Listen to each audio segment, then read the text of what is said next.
All right, Melissa, you ready to get this started? Yeah, let's go.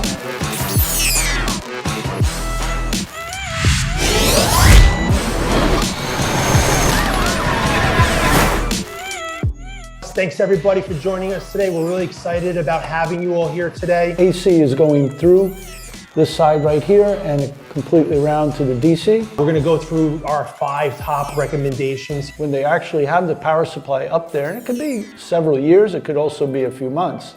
And TRC, we're a specialty partner, right? Hey, Melissa, before you go, we're claiming to be experts. We don't just make this claim. How do we train and bring people up to that level of expertise?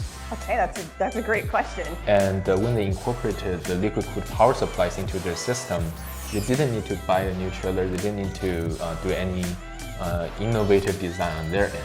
So they were able to take the existing cooling mechanism they had.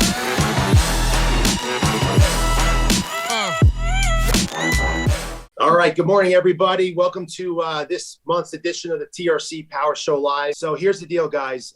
We're at the 10X Business Growth Conference right now in Las Vegas, Nevada. This is the most widely attended business conference of the year here in the United States. I love this show because this show is a 3-day show, 3-day conference annually, and it's a really great mix of entrepreneurs and also celebrities that have been very successful and are actually entrepreneurs for themselves. So we've had a really great conference here. We've completed 2 days so far. The 3rd day just started, and we just pulled aside here because we want to share with everybody the top 5 takeaways of the first 2 days of the conference. So before we begin here, I just want to introduce myself for those of you that don't know me, and also my partner here. I'm Stephen Lagomarsino. I'm president of TRC Electronics. Been in the electronics industry for about 25 years, focusing on power supply conversion products. And been leading this organization for the past 15 years. With me is Lisa Tran. Lisa, you want to introduce yourself? Hi, everyone. My name is Lisa Tran. I'm the Senior Director of Operations here at TRC. And my experience with the organization has been in human resources, finance, logistics, and purchasing. And I've also been with the organization for almost 11 years. All right. So Lisa is a top performer.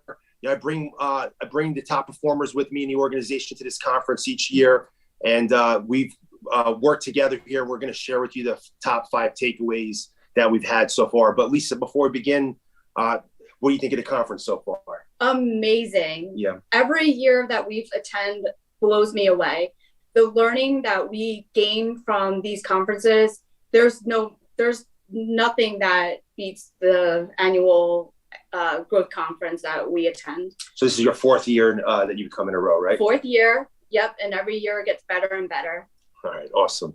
So when we take away, we're going to share these takeaways, and it's interesting when we go through these takeaways. So many of them, they all align with a lot of the philosophies that we believe in and apply in our organization at TRC Electronics, in how we lead and develop our people, but also how our organization applies these philosophies in the marketplace. So let's start with the first takeaway that we had. And this takeaway here was from one of the speakers. It was Kathy Wood. For those of you that may not know who Kathy Wood is a founder, CEO, and CIO of ARC Investment. ARC Investment is an investment management firm. It has $14 billion assets under management.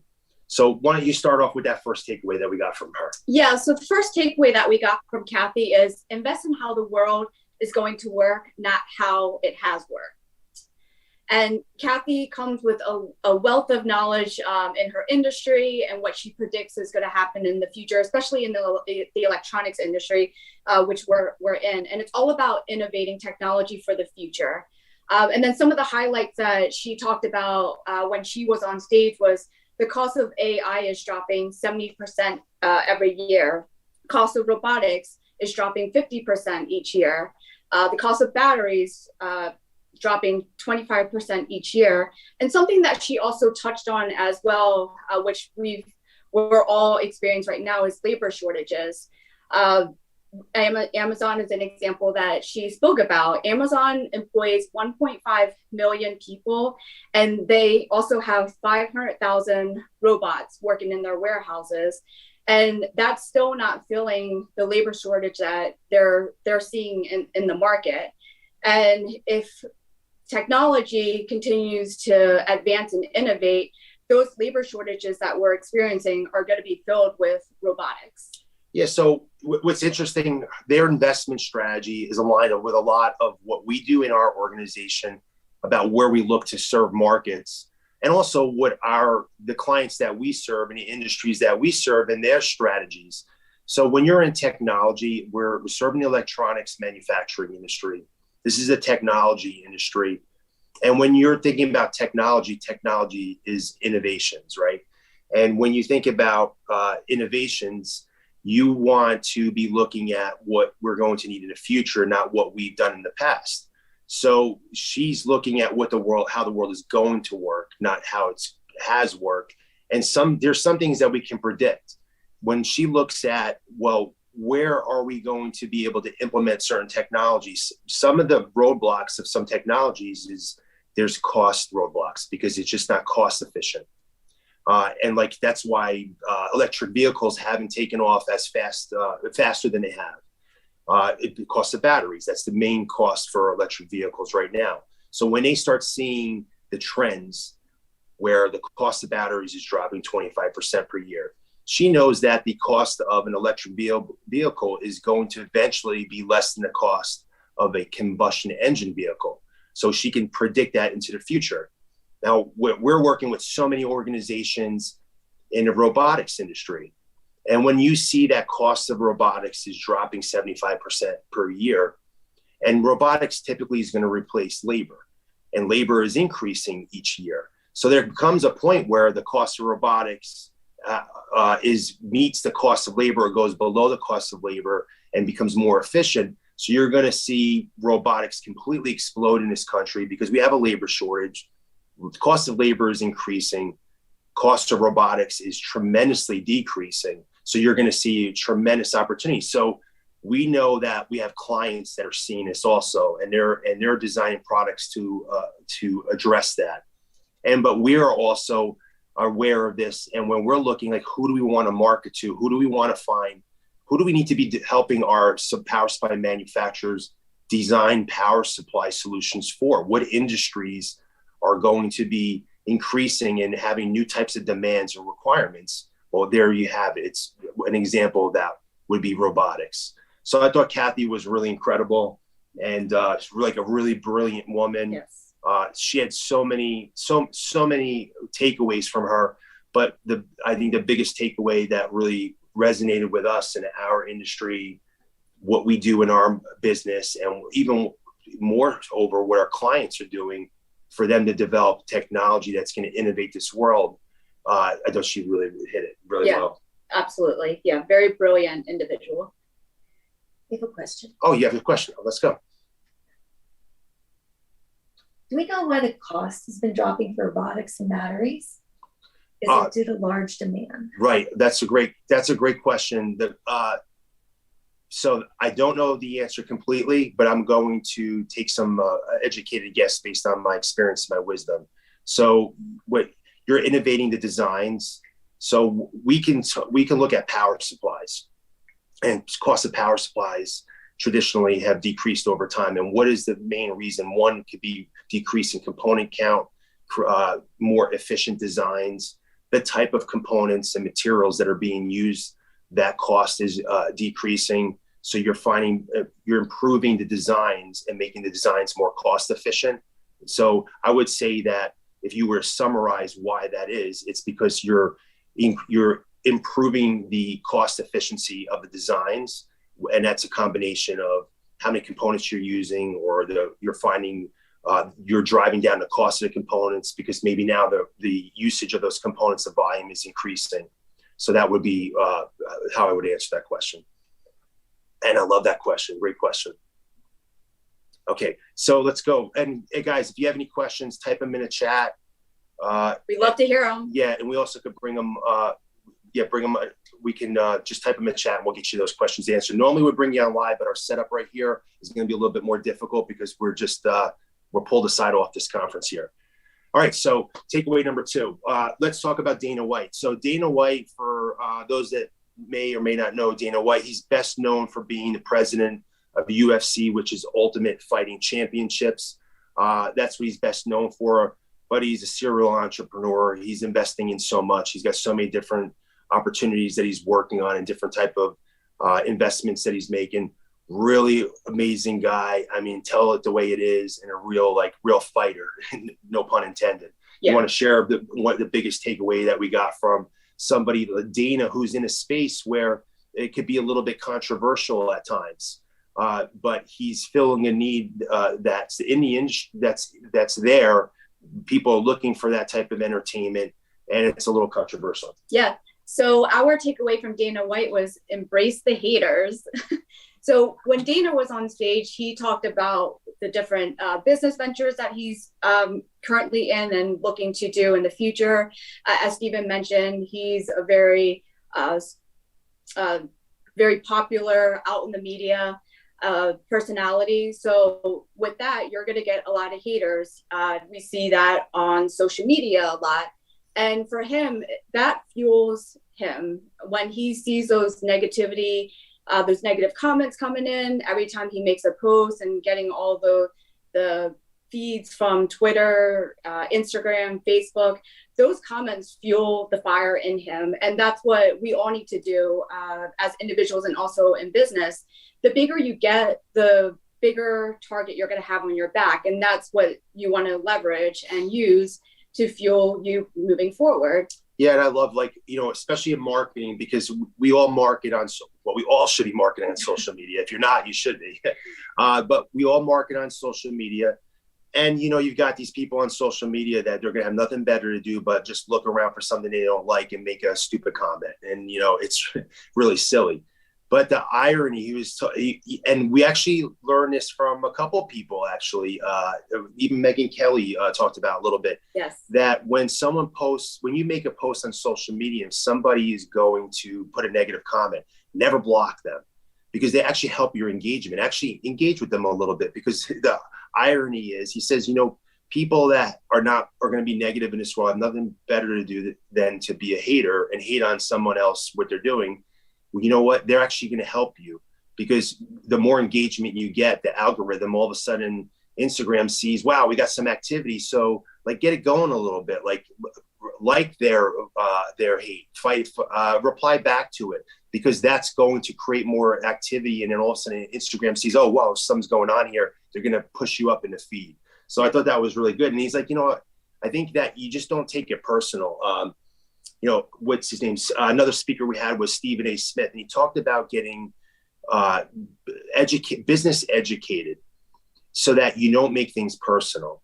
And if you get business educated in your marketing, you understand that if you're business educated, like those people coming on your social media and just saying nonsense, it's just part of business. So don't make it personal. There's no emotion in it. You actually can have a little bit of fun with it. And when you have a little bit of fun with it, you can actually they can actually end up helping you, which is ironic because they're trying to hurt you. Yeah, that's right. And I think that a good example, even for us, we've had, we get some negative comments here and there on our social media, or we'll get a negative review. But the irony is the negative review could actually end up helping us. We have an example, we got a negative review. And the negative review was talking about our culture and how we have a strong culture, and on all these things that we're so proud that we do. They viewed it as a negative review, but it was actually endorsement of everything we believe in and who we are, which was a great thing. It turned out to be a great endorsement. And the other thing is, we have such incredible service, such remarkable service on our in this industry. We have a 5-star Google review on Google, and I'm saying to everyone, we need someone once in a while to give us a bad review, because it is legitimate. We are that remarkable organization at providing an incredible level of service that we get all 5-star Google reviews. But then we're if we could use a hater or two to give us a 1-star, because sometimes people it might be unbelievable until they experience it for ourselves. That's right. Yeah. So I think that when you're going through life, whether it's your organization or you personally, and you have a lot of success, you are going to make some people uncomfortable. And some of those people are going to come out and they're going to be negative towards you. They're going to try and bring you down because they're not going to like where you're at, whether it's the organization or whether it's you personally as a person and what you're accomplishing in life. You have to be aware of this, and you cannot let that ever get you off track and become emotional about it, because it comes with the journey. If you're on a journey of success for yourself personally or you're an organization, you are going to become a target, and you are going to threaten other people's lack of success because they've made sense of why they haven't done it. And they're going to be seeing you as somebody like, well, that doesn't, if they're doing, why am I not doing it? And I got to bring them down. So, yeah. And don't let those negative comments tear you down. Use it, leverage it, use it to your advantage. That's what they're there for. Yeah, that's right. Okay. So, third takeaway. So let's talk about another great speaker. So many great speakers. We've only been to 2 or 3 days so far. And I know there's a couple more amazing speakers today, and we can't wait to get back to them. Robert Herjavec. So this is one of the stars of Shark Tank. He sold first cyber company that he built and sold it to Nokia. He's built a second company and he sold it to AT&T, and now he's already on his third company. Really classy gentleman with an amazing sense of humor. Really well put together guy, just like the complete package. And it's funny when you see these people that are so successful, they're so well rounded, right? All Yes. the speakers is a common theme. You see they're physically healthy, they're mentally healthy, they've got great personalities, they smile, they're happy, and they're successful professionally, and they're running organizations and leading people. Why don't you share the takeaway that we so many takeaways from Robert? What would be the biggest takeaway we had from him? Yeah, the biggest takeaway from Robert was you can't be successful in life if you are not investing in yourself. And this is true also in business. The most important investment you can ever make in your life is in you. Right. Yeah. So a common, and this wasn't just Robert, common theme from all of them was the first investment make is in yourself. And, you can't win in life individually or as an organization or as a team if you don't show up consistently. You talk about individuals, you want to show up consistently, and not just to work, but to your life, to your family, to people who depend on you, whatever team you're on and whatever team you're playing on during that particular day that you wake up, like show up consistently for them, whether it's your children or whether it's your spouse. That was a real big point he was talking about. And he was saying that success is constant forward momentum. It's connecting all the dots. Everyone thinks like it's overnight success, whether it's an individual or an organization, it just happens overnight. But it's all these little dots that are connected where you show up consistently day after day after day over long periods of time. Yep. And when you show up for yourself, you're going to show up for your team. Your team's going to show up for you. And Dana White, another great takeaway that he mentioned as well was you have to get up every day and go to war. Get ready for war. No one's going to determine your fate besides you. And treat every day the same, whether it's a good day or a bad day. Show up every day, no matter what. Yeah, Dana's like, hey, look, every day you wake up, you got to come out swinging. Of course, he's going to use these like fighting animal. Right. That's Dana White. But he's a fighter, and you got to be a fighter. Look, life is tough. All of them, it doesn't, and that life never gets easy. Just because you become successful doesn't mean things are going to become easy, because you're going to get successful, and then you're going to, whether it's an organization or whether it's you as an individual, you're going to go to the next level, because you can never be complacent. Complacency, there's no room for complacency. If you're complacent, you're a sitting target in this world, and you're very vulnerable. So you just want to keep growing. Yeah. So yeah, I liked what Dana added. That was really good. Also in Kevin Turner, we'll talk about a little about Kevin Turner, when he talks about like investing in yourself and personal development or investing in your organization. He says the best people that he's ever worked with, they all have this divine discontent. No matter how well they do it, you always can do it better. It's all about the pursuit of excellence. And he talked about, so we'll talk a little bit more about who Kevin Turner is in a couple of minutes, but he worked COO of Microsoft for a number of years. It's all about the pursuit of excellence in life. And, you need to have in an organization and in your life, you need to have zero tolerance for complacency and mediocrity, or else the world's going to pass you by, whether you're as an individual, or especially as part of a team, or as part of his organization. If you become complacent and mediocre, the world is going to pass you by, and you're not going to survive.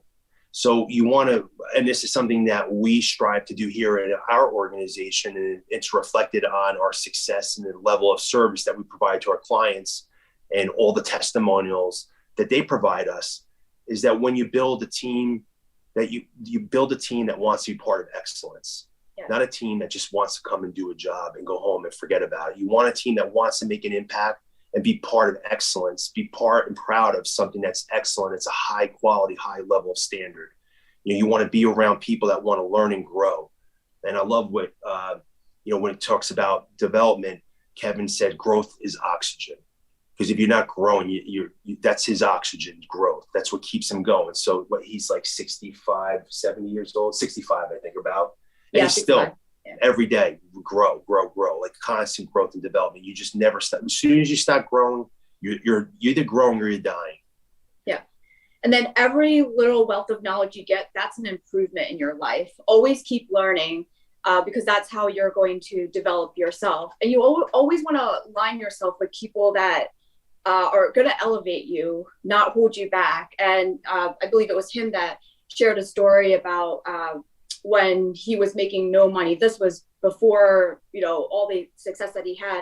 Him and 5 of his friends were looking to do a course together, and it was $300 at that time. And they all committed to pitching in, going to the course. And the day came when you had to give the money for that particular course. And who was the only person that showed up? Robert. And look at where he's at now. So if you're not investing in yourself, you're going to get left behind. And that's what happened with his friends. They stopped investing in themselves and they got left behind. Yeah. And the same applies with an organization. If you don't invest in the organization and in the infrastructure, in the technology, in the people in your organization, you're going to get left behind. So you've got to invest in your organization, invest in your people, and get people that invest in themselves. And then you're going to have a lot of success in your organization. Yeah. So we talked a little bit about Kevin Turner. So we have a takeaway from Kevin. So again, Kevin Turner, a lot of success. Biggest success he had was being COO of Microsoft from 2005 to 2016. Really incredible guy. He also he started off in Walmart. Maybe you talk that story about where he started in Walmart. Yeah, this is a great success story of someone who's resilient, worked his way up to the highest level in this organization. But Kevin actually started when he graduated college. He was offered 2 positions, one at Walmart. So he was working at Walmart while he was in school. So he got offered a position at Walmart and also a different position that was paying way more in law enforcement. So he chose to stay with Walmart. He started as a cashier and worked his way up as the CEO of Sam's Club, which is a division of Walmart. Right. Yeah. Amazing story. Yeah. And we love that because we love having success stories, bringing team members into our organization. They come into an entry-level position. You came into an entry-level position. I did, yes. Right? And now you're a senior director in the organization, executive. Like, we love that because I love seeing people grow and come in and give them an opportunity to prove themselves and work their way up the ladder. And that's exactly what he did in his first career out of college. Yeah. And the one thing you want to ask your team members or know about your team members is, what are their hopes and dreams? Because you can't help them succeed and move them forward if you don't know what's important to them. That was one of the takeaways that we got from Kevin. Yeah. Was ask your team what their hopes and dreams are. Yeah, it's so funny because we never hear anybody ever speak about this. because we kind of say it a little bit differently. We talk about like what are their goals, same thing, hopes and dreams, right? So it was like our whole team like perked up as soon as we heard this, because here he's talking about exactly what we've been doing, and what we preach here is that you can't lead somebody if you don't know what they want to accomplish. And very few organizations spend a minute with their employees just to find out like what is it that you'd like to accomplish. And he even talked about it, it's not just professionally, it's personally. Like, what do you want? What are your dreams? Because your dreams are not in a silo of just simply on a job. We have these huge, enormous lives that expand well beyond our professional career, with family and like the hobbies and the things we want to do and the impact we want to make and all these create things we want to do in our lifetime. And when he said that, it was just like, well, I know there were a lot of people in the audience that really like, because there's a lot of people that are implementing what we're doing in that ecosystem. Yeah. And that can also apply to business too. Where's the business going? What do we see for ourselves? What are our goals as an organization? And that ties into the mission and vision. That's our hopes and dreams. That's right. So, and you want to share that. So, he touched on helping people engage. When you understand what they want to accomplish, well, then that helps them engage, and you can't lead anybody unless you know what they want to accomplish. But when we also, this applies to our clients. So how we approach the marketplace with our clients. So we're a very solution-based oriented organization, providing power supply conversion products to our customers. Now, in our industry, there's a lot of distributors. We're a distributor. A lot of distributors are fulfillment distributors. You know what you want. You just go place an order, 100 pieces, just ship it to me tomorrow. All right, it's a transactional experience. Well, the way we approach our clients is, well, what are their hopes and dreams? What are they trying to accomplish? We're going to fact find and understand what kind of problems they have, what kind of problems they're trying to solve.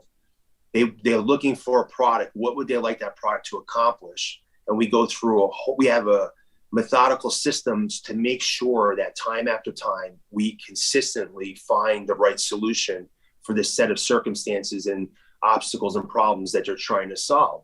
So there's two ways you apply this. All these takeaways. One is for your people on a personal level, find out what their hopes and dreams are. What do they want to accomplish? So you can properly lead them and help them succeed. Because as a leader, your job is to help the people you lead succeed.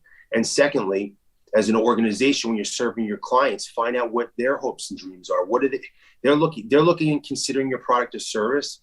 What are they hoping and dreaming that it's going to do for you to make sure they're on the right product and service so you can give them a right solution? Yeah.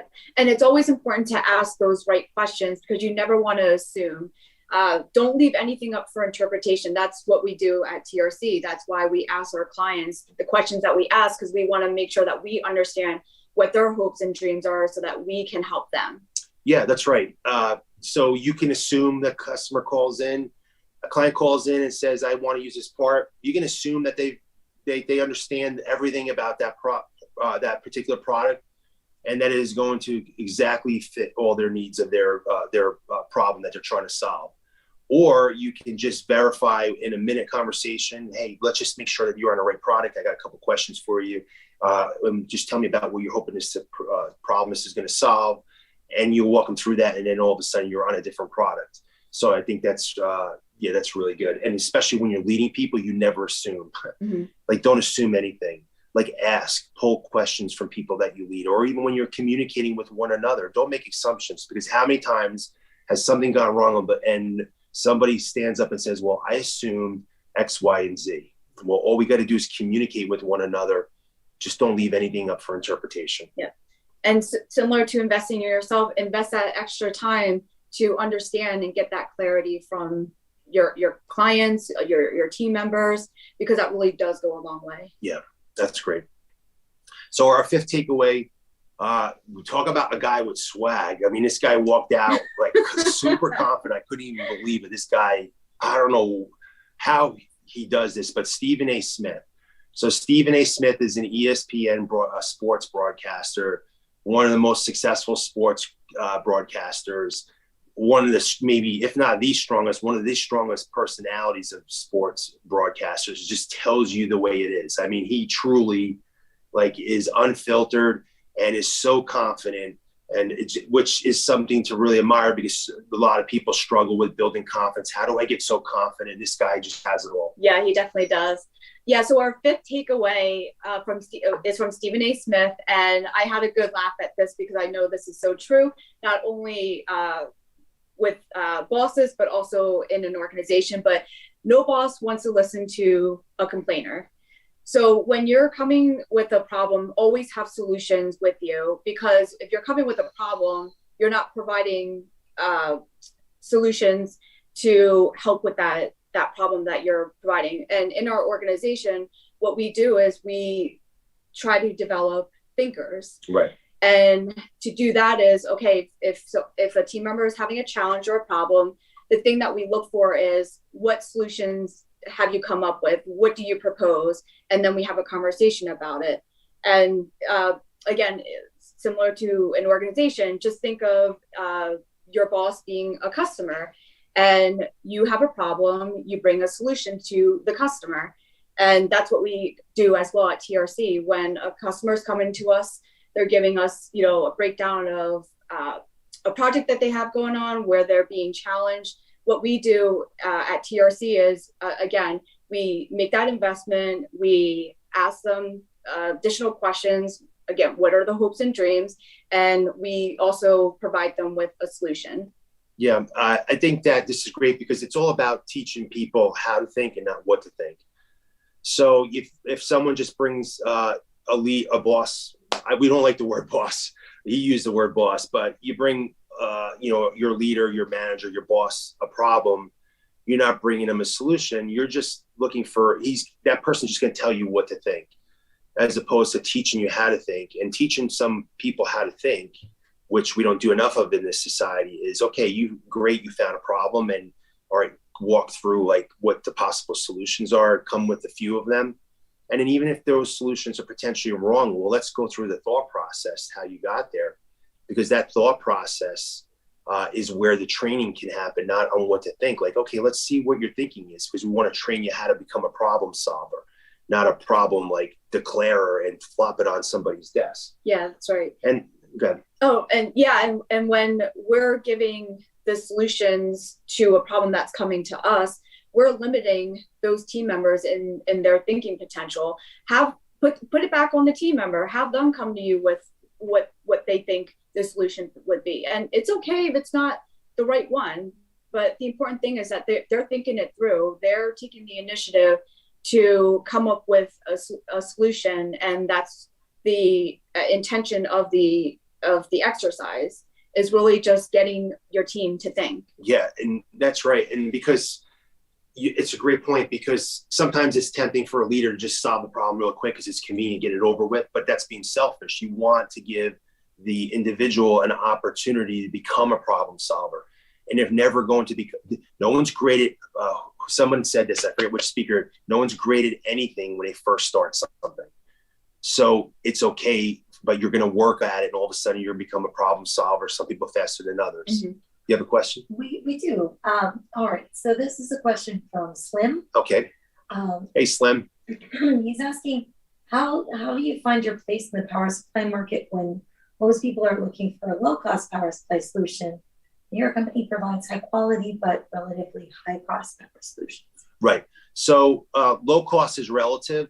So, and when you go for a low cost power supply, if you're looking for something that's really cheap and unreliable, in the long run, the clients that we're working with, that's high cost, because the problems that it's going to cause them is going to cost them more in the long run than it would in the short run if they bought a reliable product.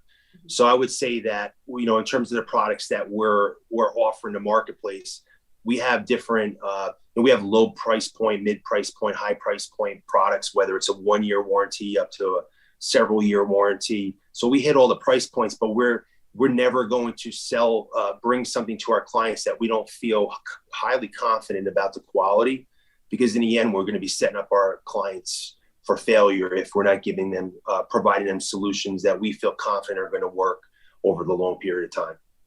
So that's a great question. And I would just say that price is only an issue in absence of value. And, you know, if the type of product that you're manufacturing, if you're not concerned about the reliability and it not working a month from now, then, you know, we're probably not the right partner for you. But if you've got a brand that you want to be out in the marketplace and you want that to last for a number of years because you're building up a long-term brand, you know, then we're the right partner for you. But great question. I appreciate that question. So, and a little bit back to, I want to touch a little bit on no boss wants to listen to a complainer. All right, we feel our clients are our boss, and none of our clients are going to want to listen to us complain. So if something from time to time, something will go wrong because we'll make a mistake from time to time, or something will happen that will be out of my control, out of our organization's control, and we've got to deliver bad news to the client. That's not fortunate. And when we approach that, we're not going to approach it being a complainer. Oh my God, complain about it and be a drainer or negative about it. We're going to come to them. Hey, we have a little bit of a setback or an issue, but here are some possible solutions that we like to present to minimize the impact on your organization. And we're hoping that one of these will work for you. So when you're working with your clients, if you have an issue, come to them with solutions. Don't just throw the issue on them and have them figure it out. It works the same way. Yep, definitely agree. So we still have some more time. That's our top. We have so many takeaways. That was our top 5. I think that we have any more questions, just type them in here, but we can share, we'll spend a couple more minutes on here since we have time, and we can share a couple more of them. But what I want to talk about is, what's the gentleman's name that started off on day one? I'm going to say Oprah's guy because I didn't know his name until I met him. Say his name? Stedman Graham. Stedman Graham. So I didn't know this gentleman at all. I'm not into the pop culture thing. I'm totally out of the loop. All right. But he was really incredible, right? Yes. So Stephen Graham talked a lot about leadership, and leadership starts with you.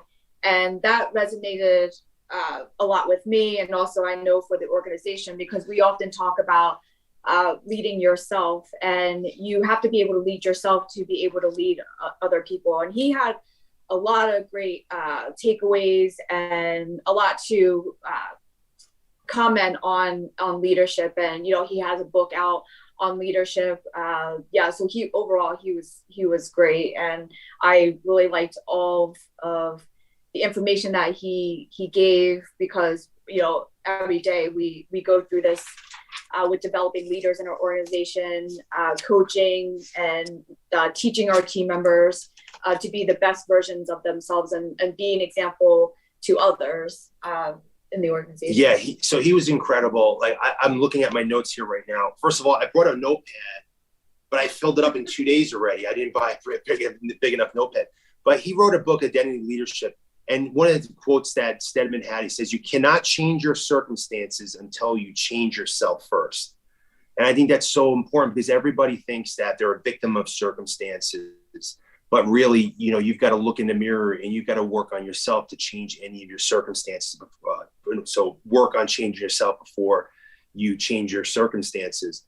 And, you know, he also talked about you have to know who you are. Like, you have to know who you are as an individual.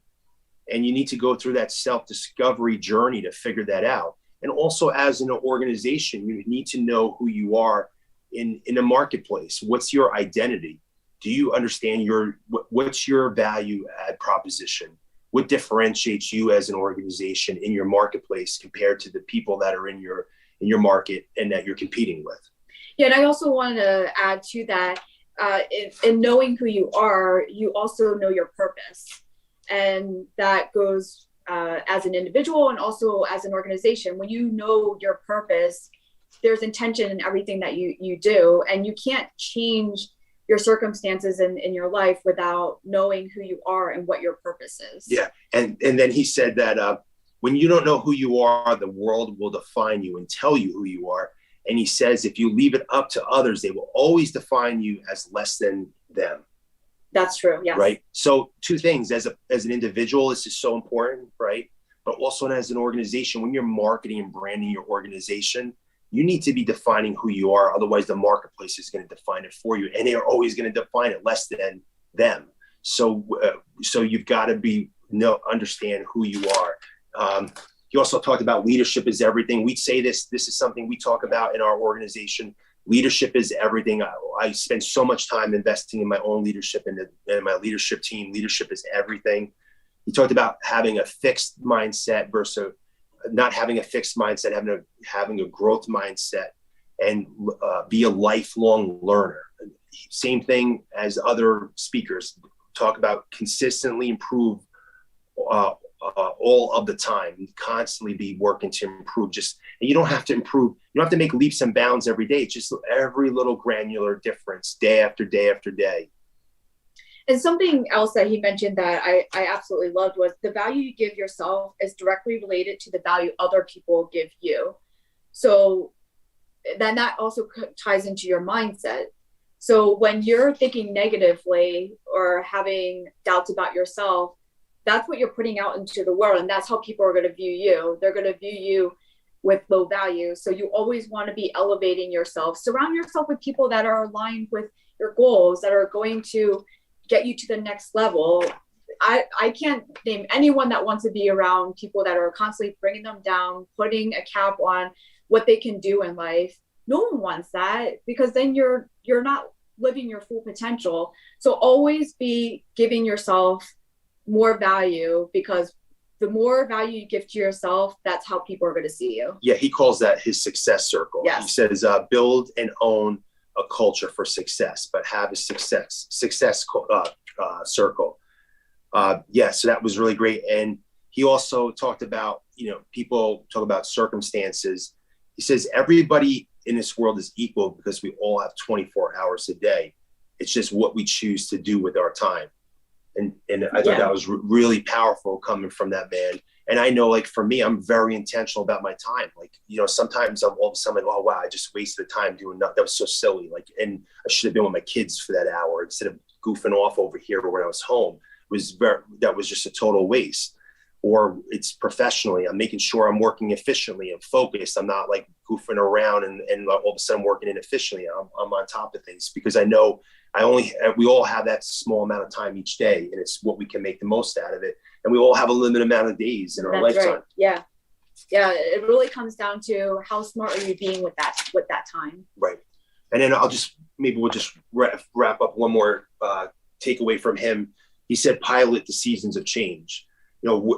In our organization, we go through different business cycles, and he says you just got to be flexible, and how you respond to it is really what matters.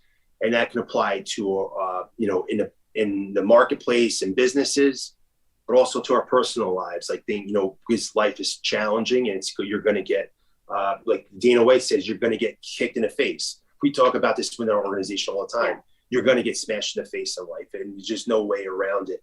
And just be able to be flexible and be able to call an audible when it's needed and be decisive about doing that.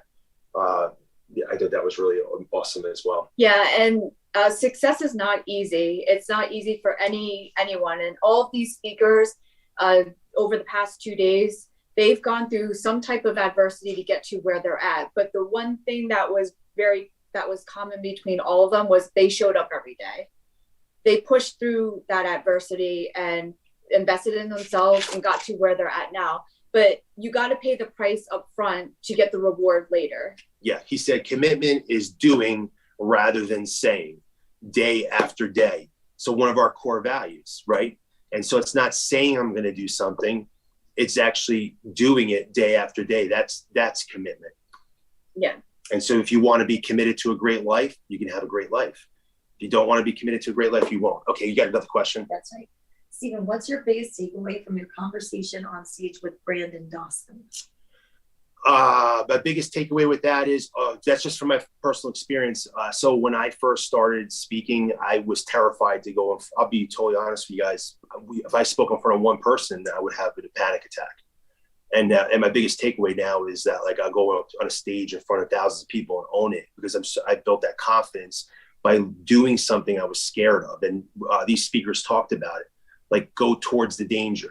Like Megyn Kelly talked about going towards the danger, going towards things that going out of your comfort zone, like doing things. And for me, it's surreal, because I thought I would never, ever, ever, ever be able to do that, because it was so terrifying, many years ago. And now it's just, and for me to go up there, the final thing I would say about that is to represent my team and the success that my team members are having. And I know that they're bringing me up there because of the team that I built, and it's a representation of all the TRC Electronics employees. All right, so if we don't have any more questions, Lisa and I are going to wrap it up, and we're going to get back to the show, because the conference, because we found out about a couple of speakers that come up and are pretty incredible. So we don't want to miss them, and we'll get some more takeaways for everybody. So I just want to thank everybody for joining us here at another TRC Power Show Live. I hope you enjoyed it. It's a little bit different topic, but we thought it was really relevant and really valuable, and I hope that you found it valuable. And we'll be looking forward to seeing you next month on TRC Power Show Live. Thanks, everyone. Bye-bye.